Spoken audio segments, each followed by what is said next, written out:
You'll have to excuse the start to this stream. I'm running behind schedule, and my phone mount broke. So, first process today is going to be making a new phone mount. I don't think I can finagle this to make it hold my phone very securely. No, I really can't. Hey Randy, let's just prop you up over there. Okay, so first process today is to make a new phone mount, or to make a temporary phone mount before I can buy a new one.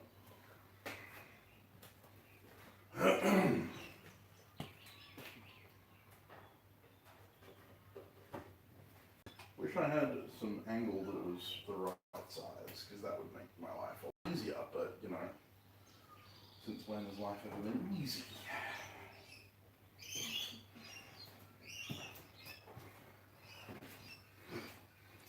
Morning Curtis, morning Rob. How you going, guys?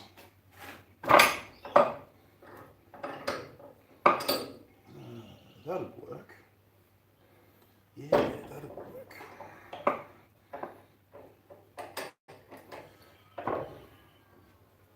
Well, yeah, fair enough. Randy, that makes sense. Alright. De-stickify my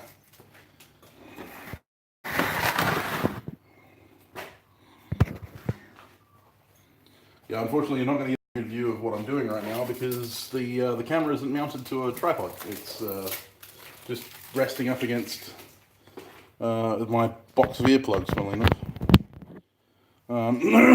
But I am going to fix that with some, I think this is inch by 6. What is that? I think that's an M6 thread. Redneck engineering at its finest, guys. I think it's an M6 or an M7.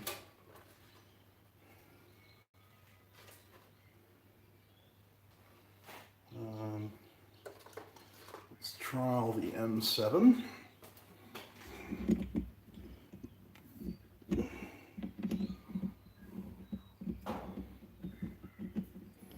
Is this the 1.0?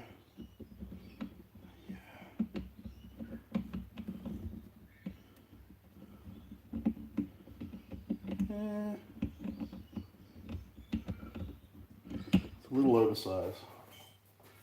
So it's either, it's got to be the M6. Alright, well, M6 is already chucked up. M6s. Right, I need the M6 tap. M6.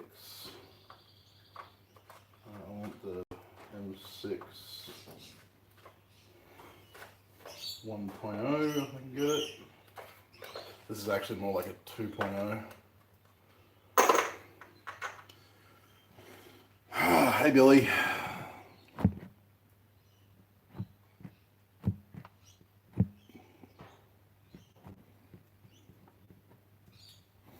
Hey Adam.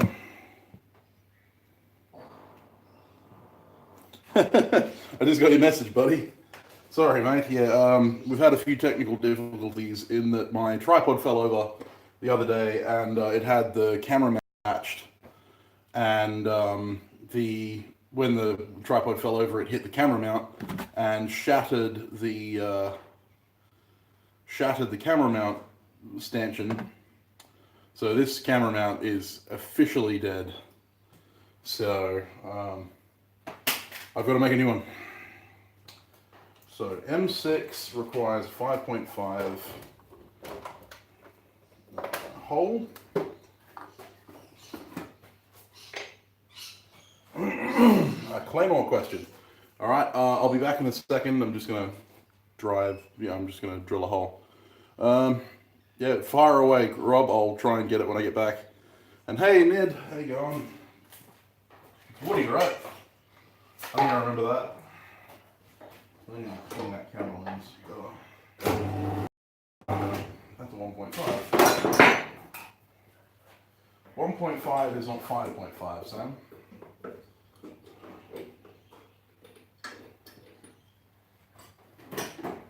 I think I learned that in math. I'm real smart. 1.5 mil is not 5.5 mil.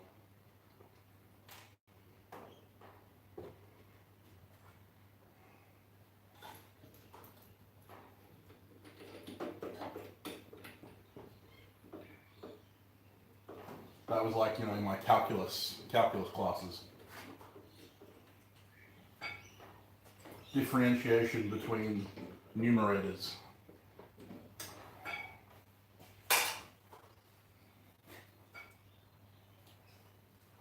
I remember that class.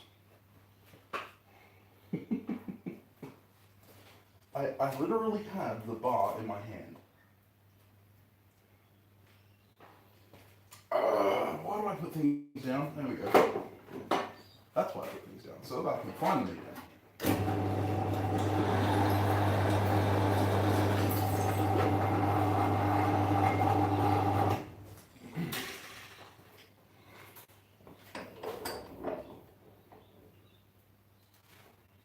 Okay, so I took the tap out. Man, I am not awake yet. I took the tap out, but I didn't take the tap handle out.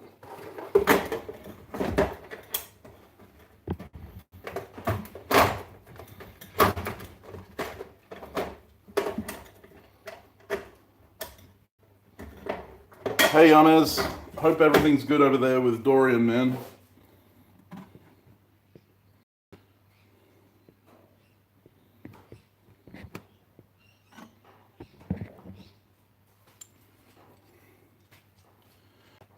Technically, yes, Rob, that is correct. What we think of as the Claymore, or Claymore, was originally only used, and the term Claymore was only actually used by the Victorians. It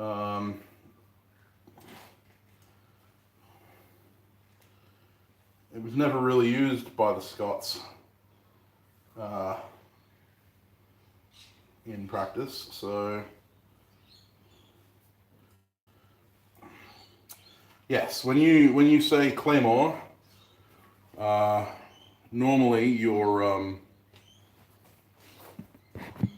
referring to a basket-hilted broadsword. Fair enough, Yamez. Stay safe, buddy.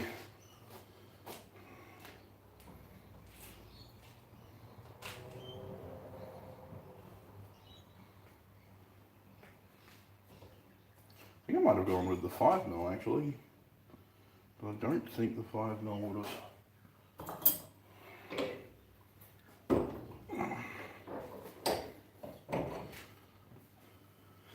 Fair enough, Jared. You're not actually that late. I only just started recently.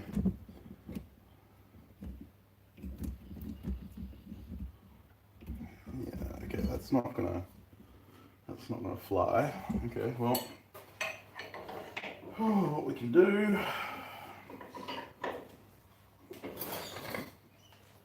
Take out the M6 thread. Yeah, so the term Claymore is, yeah, don't they always?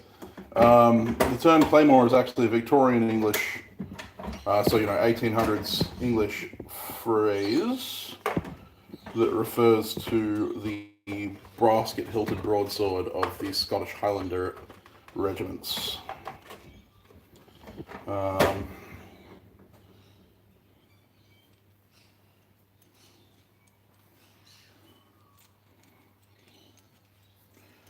The big old two-handed broadsword never really had an official name.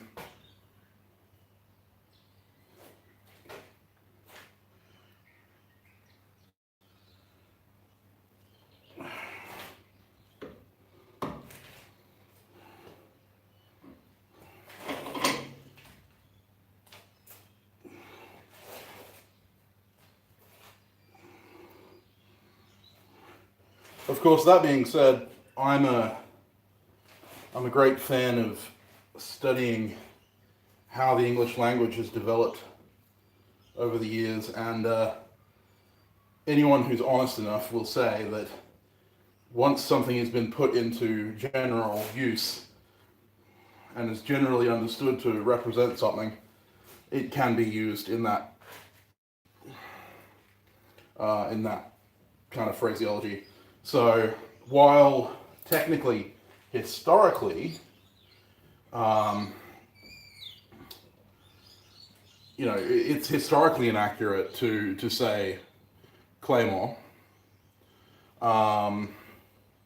when referring to the big two-handed swords. It's not inaccurate for modern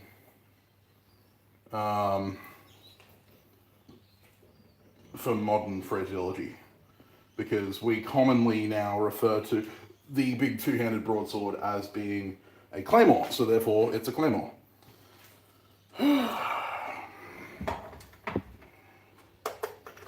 It's kind of just how the English language works. How all languages work, really.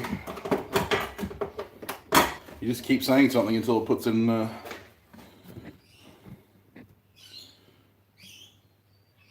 fair enough, Draysons. That sounds good. Hickory. Love hickory smoke. That's it, Randy. That's the best claymore.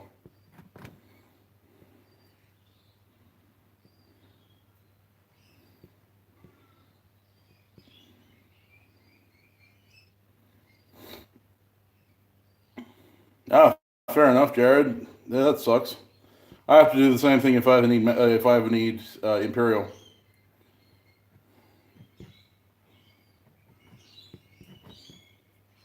samtownsbladesmith@gmail.com. Yep, that's it. I should have them in my email inbox then. Cyclay, yeah, which is technically accurate. Basically, that's just big sword in Gaelic. But, it's as accurate as you're going to get. Yeah, that's better. M7 thread. M7 1.0 thread. That will do. Alright, sweet. So now all I need to do is stick this in the vise and bend it. Try and get it square. Actually, I have a square, so I shouldn't try and make it square. I should just make it square. Take that extra 5 seconds to make it bloody square. And, that was pretty close. Oh man, I should have heated this up.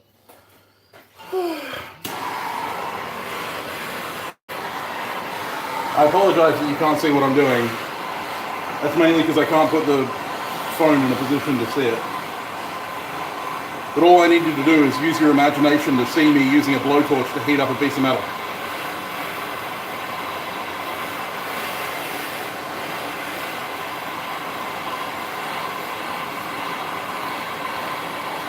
I actually make most of my hammer handles 450 millimeters from the top of the eye. But 400 is good.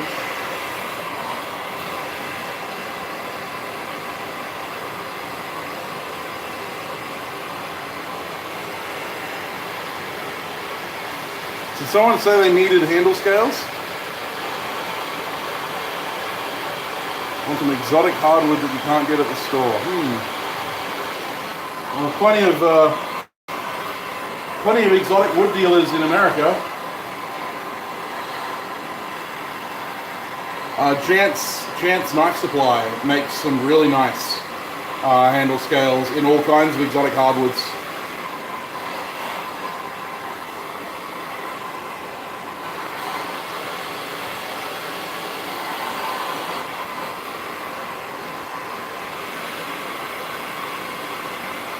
No imagination. I don't believe that for a second, Adam. You wouldn't be in such an artistic craft if you hadn't.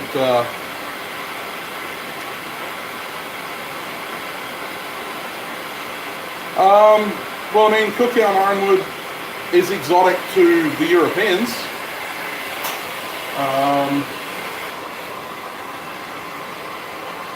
The thing about the term exotic is it only describes something that isn't common where you are. If you go to France, you don't call French people exotic when you're in France because the French people are the normal. They would call you exotic because you're from Australia. That you're something uncommon in that area. This blowtorch is really inadequate for this. I need an LPG oxy kit. I just need the extra couple of $100 it's going to cost me.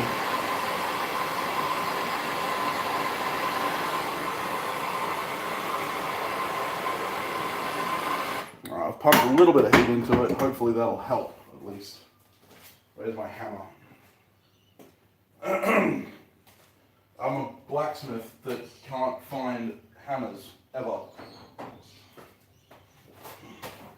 I need a hammer rack. Oh God, I'm going to break my vise.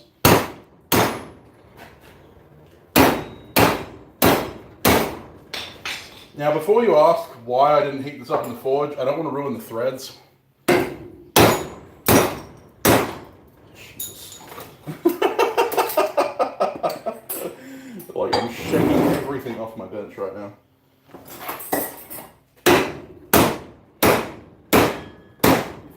I had a leg vise. Oh, great. I cracked it. God damn it. It's fine. It's fine. It's fine.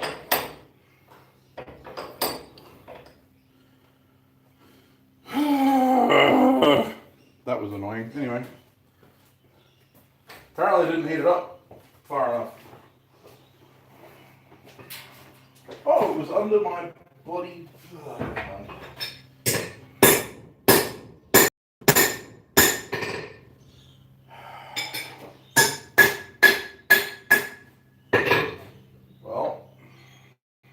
That sucked. Oh, that's what they invented welders for. If you're wondering what I'm talking about, yeah. You bend cold steel.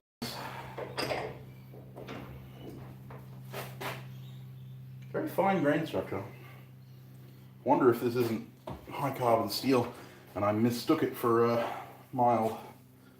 That would be like me, wouldn't it?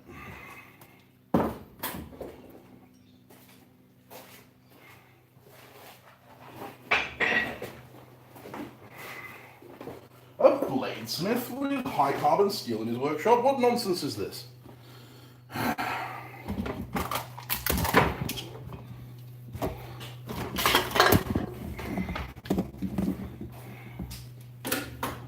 So this is the fixing all of Sam's broken equipment. Stream. Weld up.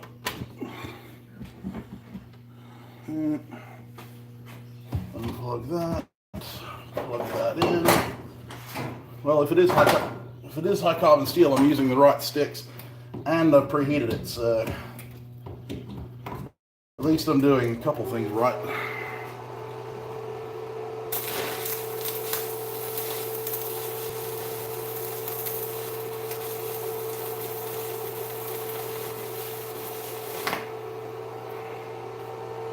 Ironically, I probably could have got away with not welding it. And been just fine, but I'm stubborn.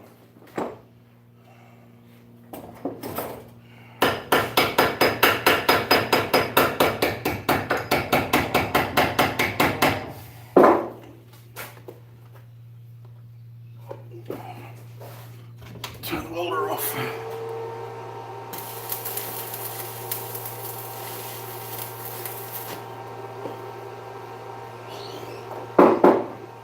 Hurry up, cool down.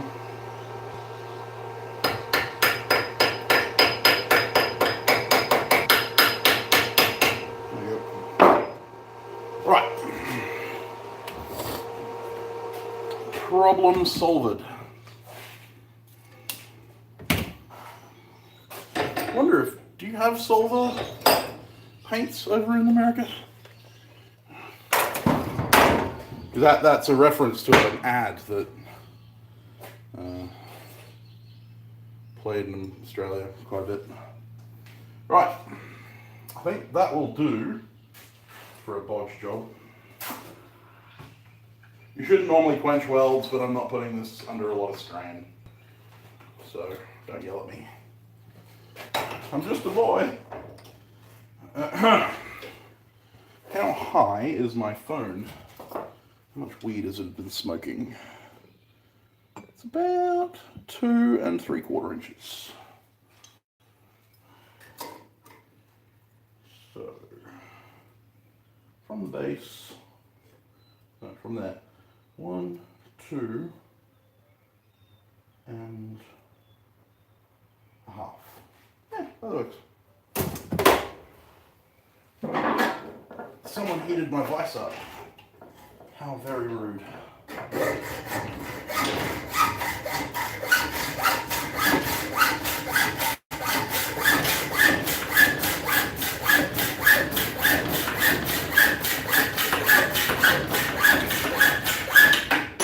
Well, it is high carbon steel. It's annealed high carbon steel, which is good.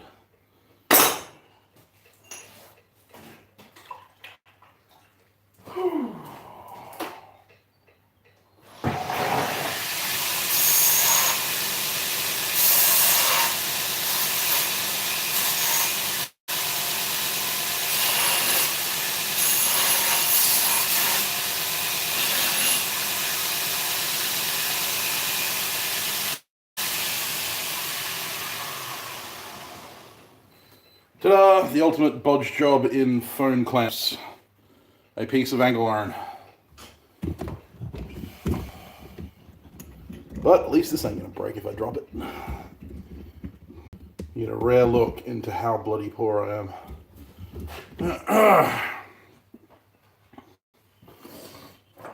Because the way I hold my phone, even in the old one, was stick tip. Funny enough. Samtown secret was revealed. I really don't like the way that the camera is blurring. Trying to clean it, but with that tempered glass cover on my phone, it's hard to get in there. Go. That sits like that. Perfect. And unless you think I'm a liar, there you go, there's evidence.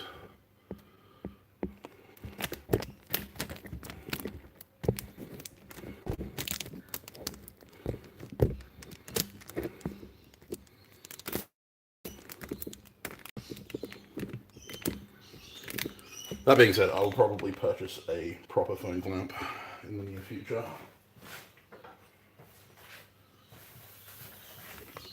Another one. I've broken like 7 or 8 now.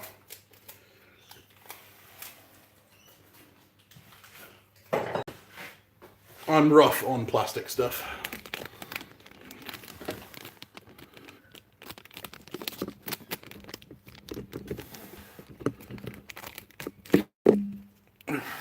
Some of you may recognize that with my 1 hour knife. All right. Now I have a phone stand. It's not going to fall apart. Well over-engineered. And it's hooked up to my tripod, which means I can move you around again. Aren't you happy? I certainly bloody am.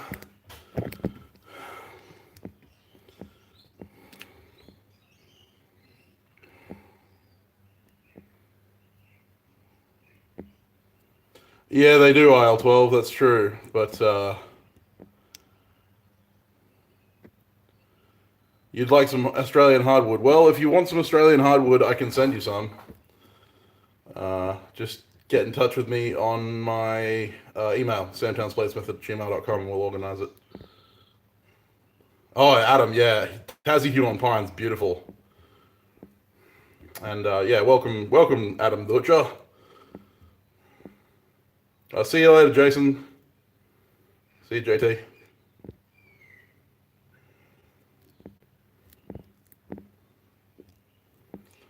Of course I do pigeon poop for welding. Randy, is there any other way?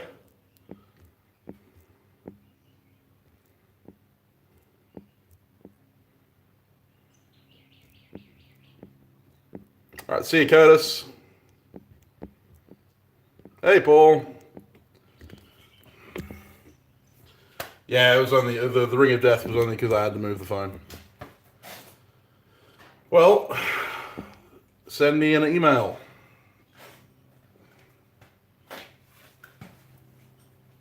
And we'll organize something, Randy. Sure, I could get you.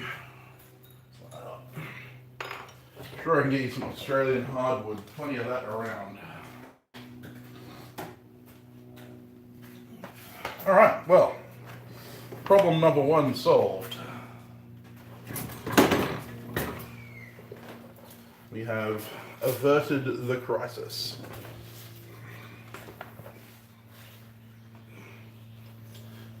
And yes, the apron is going back on.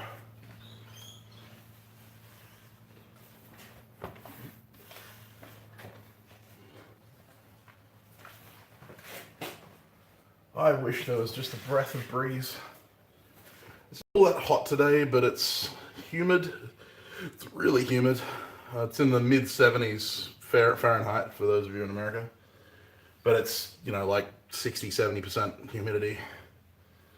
And it's just dead still. Not a breath of breeze. It'd be really good weather for flying a remote control airplane. I used to do a lot of that. But seeing as I have no fan in this workshop, still air kills me.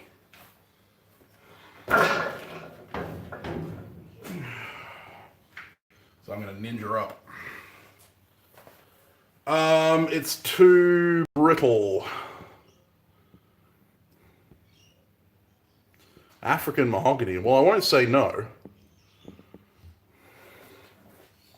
Yeah, ironwood is too brittle. While ironwood is very hard, it is very brittle. It's much like hardened steel, funnily enough. It's the same for Australian Jarrah. Australian Jarrah is spectacularly hard, but is also brittle as buggery and snaps when put under serious vibratory strain or shock.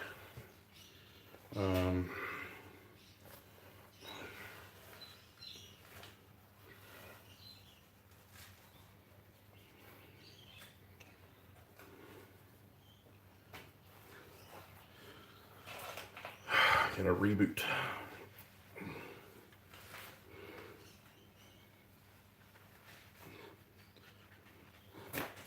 Hey, Pickled Hammer, how you going? Yeah, the other reason that you don't use a lot of pulse jet power planes. Oh, that'd be cool, Paul. Yeah, I have thought about investing in a fan, but I've kind of had other priorities. But it's definitely getting to that time of year where I'm going to need one. I did actually have one, but it died last summer. It died because it was sitting in my workshop. And most things sitting in my workshop die. I better not sit down. Right, well, you'll remember from last stream that I started making some leather sheaths for some knives that I'd made. Oh, that's awesome, Randy. Camerat. Okay. But yeah, so here is the semi-finished product. The frogged sheath for the... No worries, Paul, will do. Yeah, so this is the frogged sheath that I made for that Bowie knife. Camerat. Yeah, this is the one I finished from last live stream on Wednesday. I have spent like the last 4 days, or last 3 days, stitching. I've actually sliced my pinky fingers open and my pointer fingers. But I know, Jared, unfortunately your Patreon donations this year this month went to my medication and a couple other things, because when I smashed my phone, we had to pay to fix it. Or you could say that it went to fixing my phone. That's the back, Randy. I don't bother dyeing the back. But yeah, there's the stitches. Nice and clean. Yes, the frog is removable. That is a snap stud. So yeah, the idea is that you're able to remove the sheath without removing your belt. So yeah, it snaps in place. All you have to do is pop, and then, whoops, grab the sheath and not the frog. And then you can either remove it from the bottom or from the top. You can remove it both ways. And then all you have to do to put it back on, slip the sheath back in, line up the snap, pop, and she's back on. Now, traditional frogs don't actually have a snap. They have a stud, a slip stud, and the frog has a hole in it for the slip stud to go through. I was going to use that method, but the thing is that I don't have the ability to machine metal, and given that the stud has to have a screw in the back and a whole bunch of other stuff, I could have done it, but it would have taken me an entire day just to make the stud, and I wasn't interested in spending that much time on this project. So yeah, this one has definitely... I mean, I'm happy with how it came out. It looks great. I'm actually really happy with the overall design. The stitching was a pain in the ass, but that's the only thing, because I did a proper saddle stitch where it's tied with every stitch. I did the loop and pull method. So that one, and these are all wet form now, but yeah, I've got these taco sheaths. These are dyed right the way around. This one's the hunting knife, the bronze hilted hunting knife from Perth Knife Show. Nicely wet formed. And then we've got that zebra wood handled San Mai. No, again, nicely wet formed. These all need polishing, by the way. They've only just dried up. And then that the traditional Scandinavian-ish style taco sheath. I love them.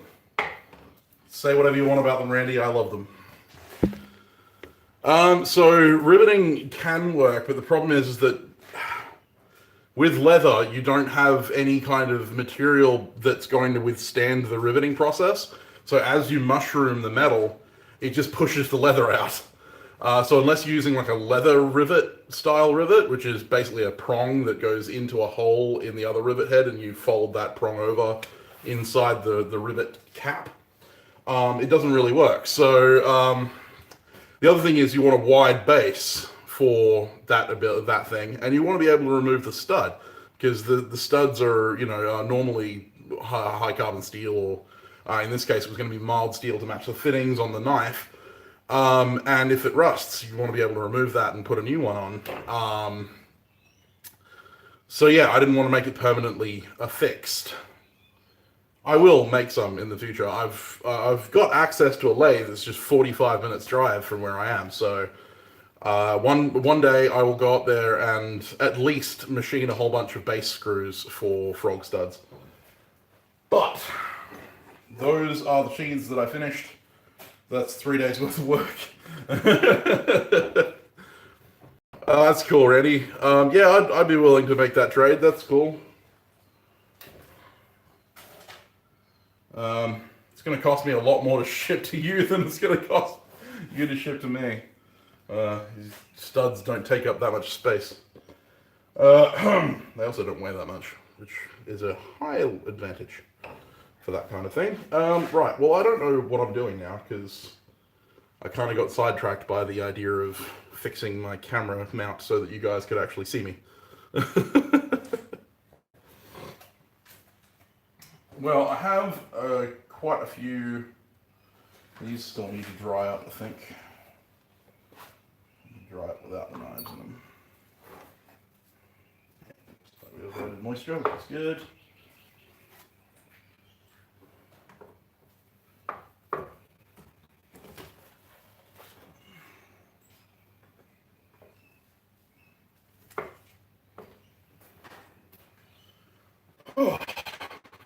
Oh, and for my Australian viewers, I actually was really, really impressed with this glue. It's KS Bond glue. It's ridiculously cheap. I actually got this from Reject Shop for $6, and this stuff is amazing. It is chloroprene cement, and I believe that's exactly the same stuff as barge, because this stuff is just like barge. It is so good for bonding leather.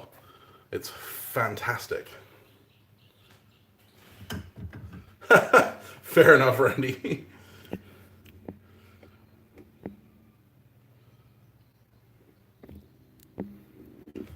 Yeah, fair enough. But yeah, KS Bond. If you're looking for a relatively inexpensive leather glue, this stuff is freaking incredible. I was a little, kind of iffy on whether or not it would work, but it works really well. I'm really happy with it. For $6, I don't think you can go wrong. Yeah.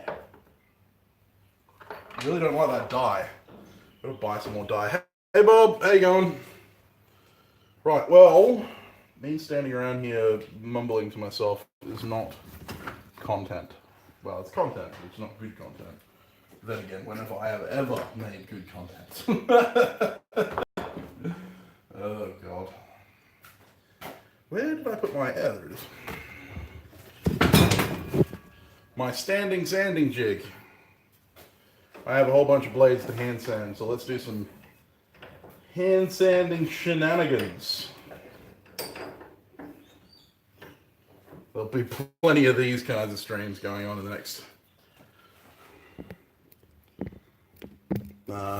next few months. Hand sanding shenanigans streams. It's going to be like old times.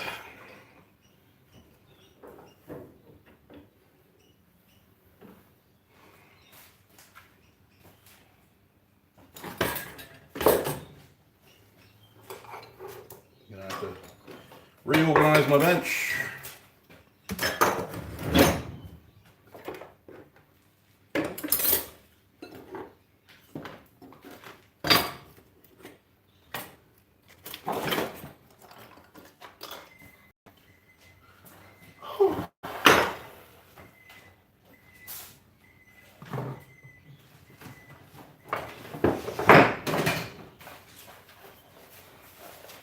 All the rhino wet paper. Back in a second.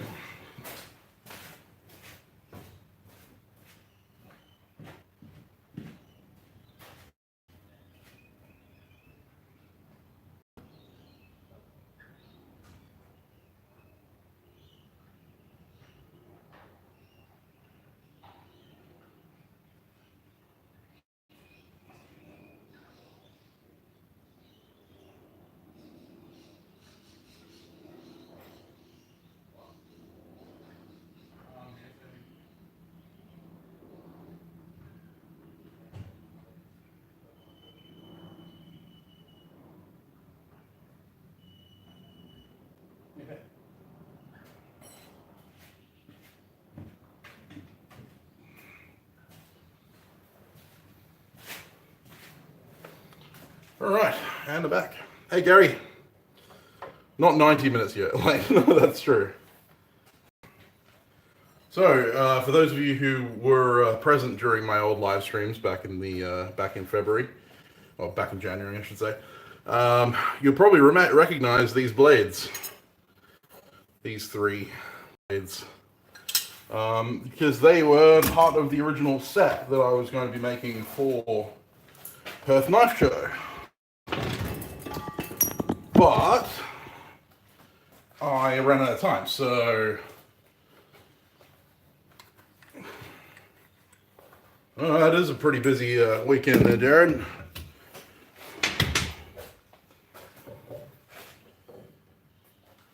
Yeah, so I'm going to hand sand these blades because I never finished hand sanding them. I only sanded them to, I think it was 240 grit. Before I realized I was going to run out of time. So yeah, that's my plan. So we're gonna finish what I started back in the day. And these blades will probably feature in the next upcoming live streams. We're probably going to do a lot of live streams surrounding knife making and the various processes thereof. I'll ship you down a little bit so that you can see everything. Well, not everything, but close enough.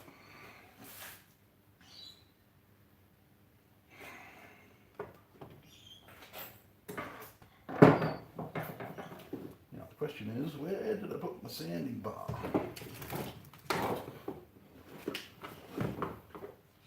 There it is.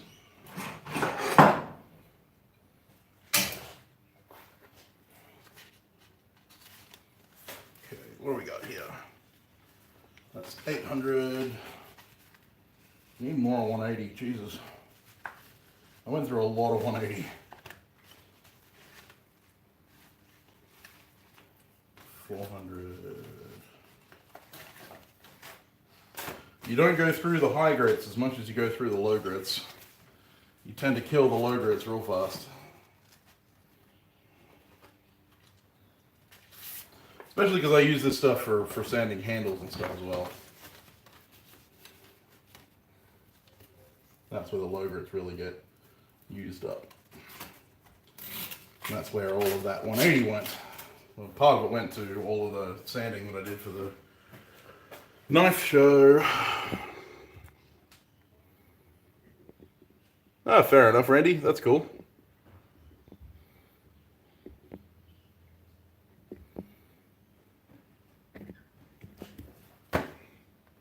Hey, holla. Yes, it's sandpaper. Not LPs. Sorry to disappoint. But I don't store my LP collection out in my workshop.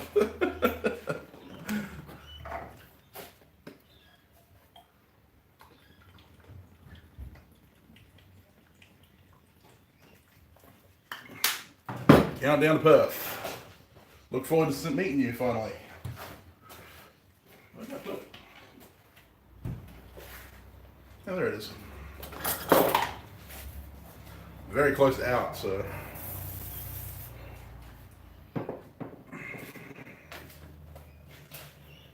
Which way the scratch is going? This way.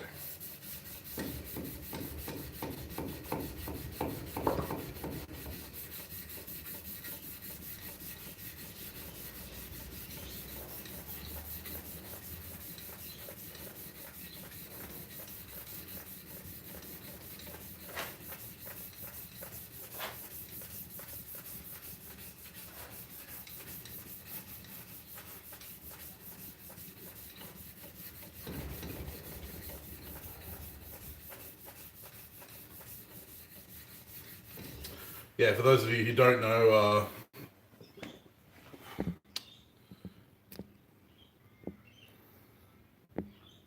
yeah, Adam booked a class with me, so he's coming down. That's Speargrass Forge for you. Yeah, he booked a class to come down and learn how to swing a hammer. Not that he doesn't know how to swing a hammer. So I'm going to teach him to swing a hammer in a certain way. At a certain object.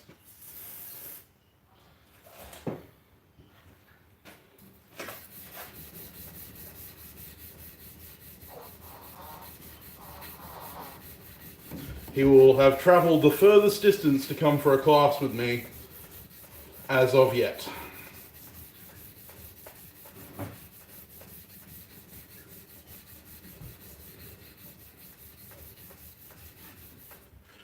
I mean, I use 80 grit.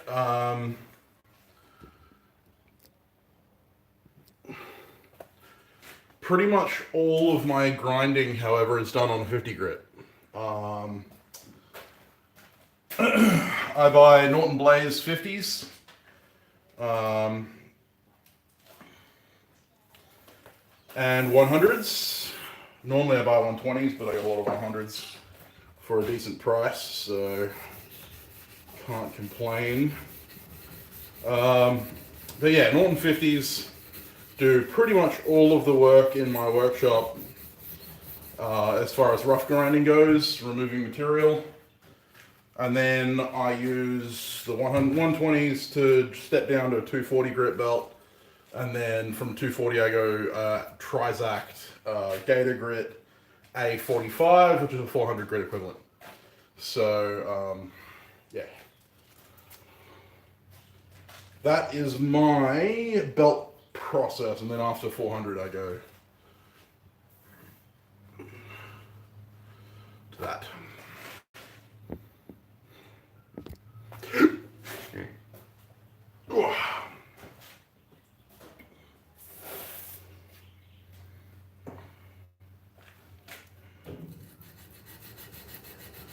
Oh, and I'll just give my buddy a little shout out, but you know, you probably all know already. But Valhalla Ironworks recently released a video last night, actually, that had a little a joke in it that Roy, he and I had discussed on the Forgecast. So go ahead and head over to Valhalla Ironworks channel after the live stream and check that out, because it's freaking hilarious.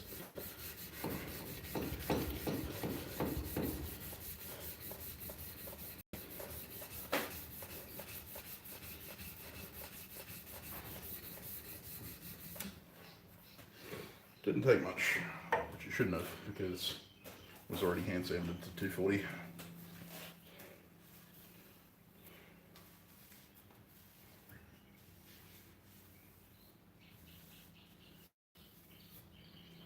that 240 scratch, or is that a grinder scratch?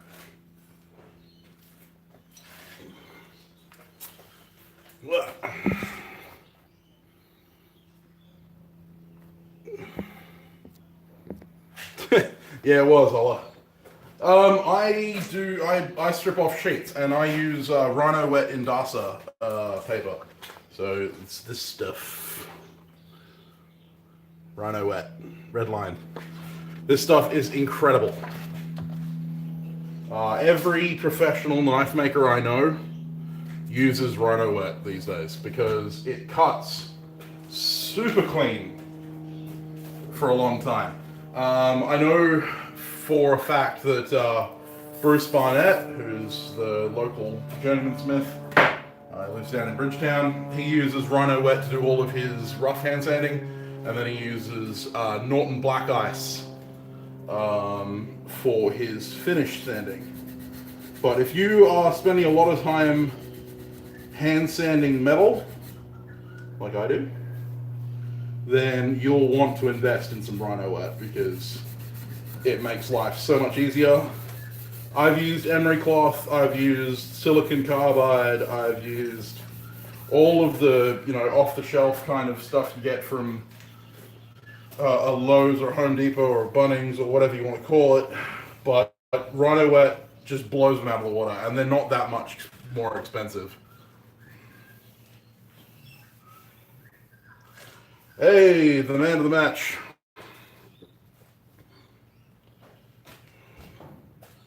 I was just mentioning your video, Alex.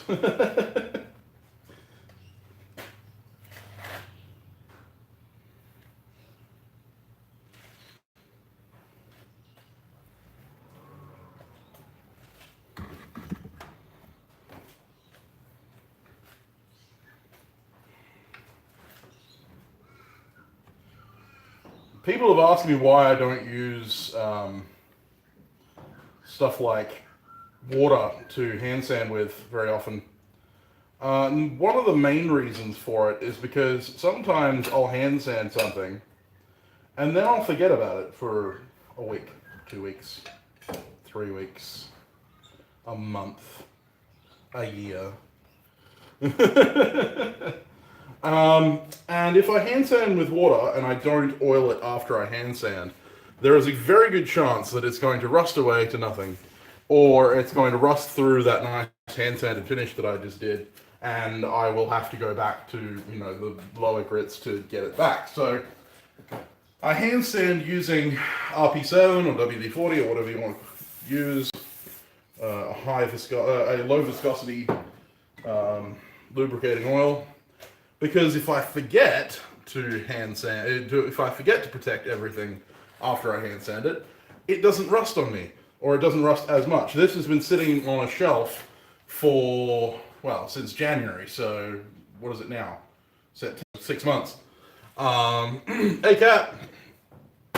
Yeah, it's sitting on a shelf for 6 months. By all rights, it should be rusted away, but it's only got a couple of specks of rust all over it, so I can just sit here for 5 minutes and hand sand those specks away, and I have a perfectly serviceable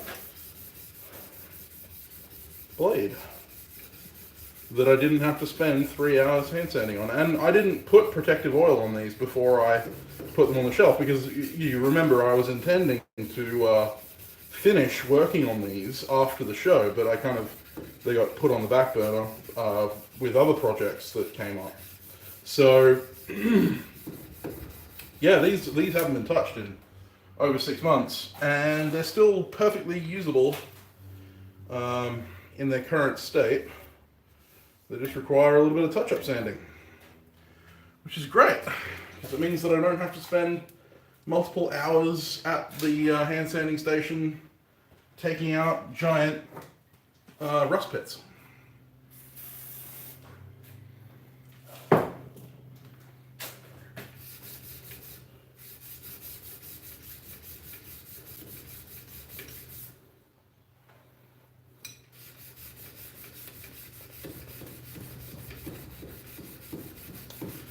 Someone actually brought up from my last live stream on Wednesday the rant that I did about people touching the blade.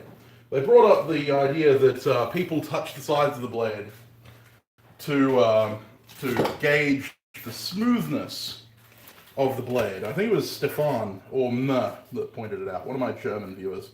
And while that could be the case, you can't actually feel, like, you can to a certain extent, but it's not a very good, gauge of smoothness. You can't really feel much of a difference between a hand satin 240 and a hand satin 1200. It doesn't actually tell you anything. So rubbing your fingers down the side of the blade, no matter your ideas, is a stupid one.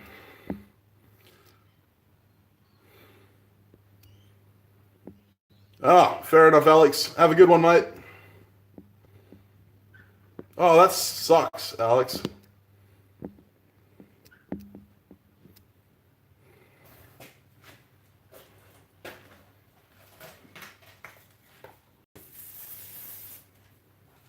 I hope it wasn't that one that the burl handled one that you put so much time into.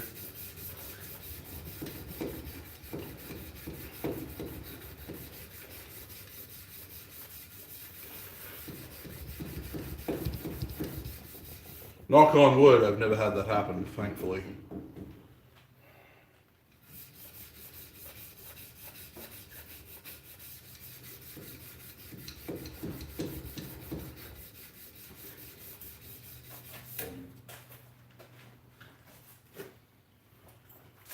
And that's why normally when I ship things, I try and go for sign on delivery.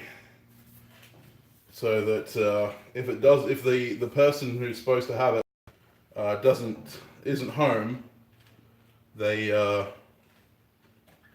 will have to pick it up from the post office, but at least they don't get it stolen. I believe there is an auto homo on this. That looks awesome. You guys won't be able to see it, but there's actually some really nice character in an auto homo on this little beastie.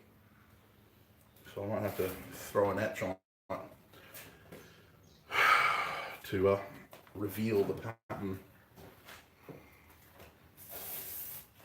But it won't be today.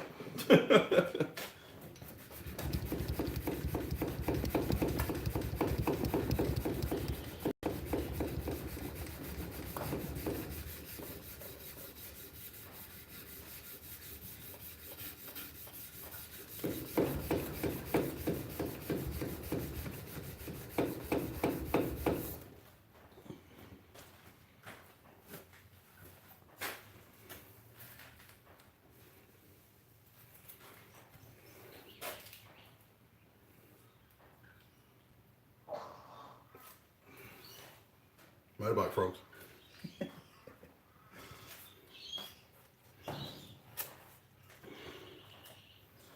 Alright, that's the blade.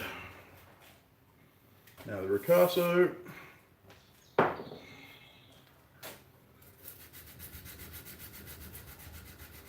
I actually think this was hand sanded to a 400 grit, but stepping down makes me lets me grind through those little rust imperfections that you get.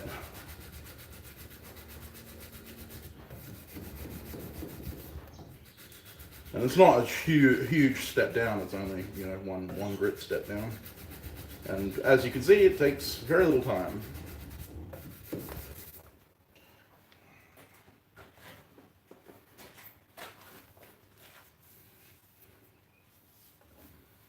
And that's a clean 240 grit on the blade.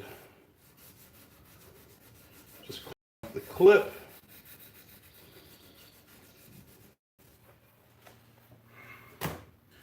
She's done.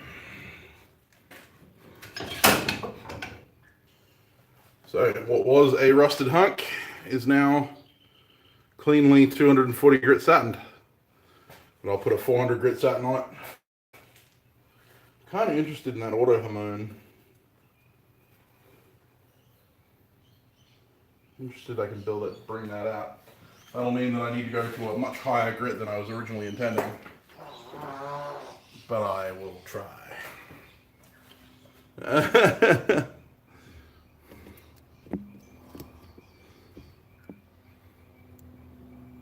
Yeah, Randy, we will definitely put you on the list.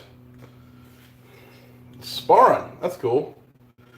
Yeah, we've got some really big names coming up on the Forgecast in the next few weeks. We kind of got a backlog of interviews. Yeah, we have Peter Burt, formerly of Dragon's Breath Forge, master of Woots, coming onto the show. He will be on not this week's, not the coming show, but the week after. We're also in talks with a couple of other relatively big names in the bladesmithing community, and there is potential for some really cool other guys as well. So yeah, anyway, I'm gonna cut this stream short, guys. I've got some stuff to do today that's gonna require my attention. So I am thankful that you came along to this stream. I'm sorry it was a bit of a all-around weird stream. I only woke up like 30 minutes before the stream started, so yeah, sorry for that. But yeah, anyway, guys, I will see you on Wednesday. I hope you have a fantastic week. Thank you very much to my patrons, Jared, Nathan, Kine, Andy, Rich, and Braden. You guys are all fantastic people if you're watching this in review. Thank you very much. But yeah, I'm going to get on with my day.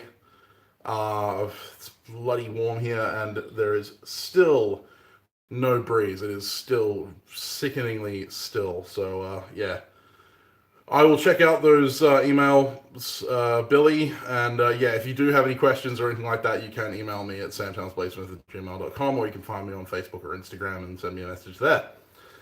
Anyway, guys, have a good one. Hope you have a great day. Cheers.